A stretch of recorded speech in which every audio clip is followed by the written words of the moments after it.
So a typical day is out at the door early, either at some sort of a community breakfast or meeting with a constituent or an event somewhere in the district, or it could be an event somewhere in the city, actually. Then to the office, where we have the daily duties of being a city councilor, which are constituent services, responding to constituent emails, constituent phone calls, people who walk into the office on a regular basis who have constituent problems.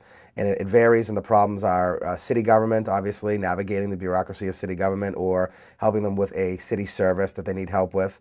But oftentimes it's also facilitating help with a state agency or a federal agency.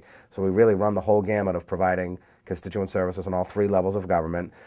We also have the day-to-day work that a city council does on its legislative side. So that means committees. Each city councilor is a chair of a committee.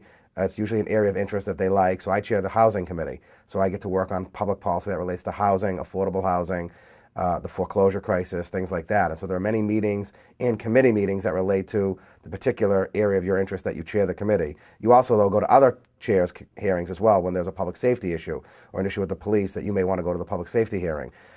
So there's the legislative side of it. We also have a budget role. The city council is the final authority on the city's budget or any expenditure that the administration wants to do, whether it be a grant from the state or federal government or spending money on a program. And then certainly the final $2.14 billion city budget the council votes on. So we have many, many budget hearings and financial briefings and budget briefings all day long, particularly in this economic crisis we're facing, as we gear up to vote on the city budget come this June. And that's already started, that process. We're also responsible for zoning and licensing, so all the development that's going on in the neighborhoods and any issues that go before the Zoning Board of Appeals. There are meetings related to that, and then we actually have to go to the Board of Appeals and testify, and also any licenses, liquor licenses, restaurant licenses, new licenses for businesses, that goes before the licensing board, and we regularly have a role in either supporting or opposing those licenses, obviously both zoning and licensing based on what the community wants. So you have this wide role. You have a constituent services role, you have a public policy role, you have a budget role, you have a zoning and licensing role.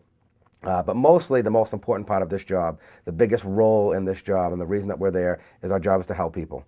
No matter what the call is, no matter when it comes in, no matter where it comes in. I get calls for help when I'm in the supermarket shopping. I get it at home at night. Every night someone calls the house at home. People show up at my door, knock on my door.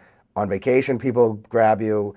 And I love it, and that's what it's all about. There's also another side to this too, and that is the night work and the weekend work. So we talked about a lot of the work we do as our job, the duties of city councilor, but one of the best parts of our job and what we do best is working in collaboration and working with community groups. All parts of my district I have literally hundreds of community groups that meet every night of the week. They're neighborhood associations, they're crime watches, they're community meetings, and they meet usually 6:30, 7 o'clock at night when people are around, when people can go to the meetings. And we have to be at those meetings, myself and my staff, and I have a great staff, who we cover all the meetings in my district. And I obviously can't be at every one because sometimes there are 3 meetings in one night, but I'm either at one or someone from my staff is at one. We make sure no meeting goes unattended because it's those meetings where we hear from people directly, we hear their concerns directly, we get feedback from them, we take constituent concerns back from them that we're able to work on the next day.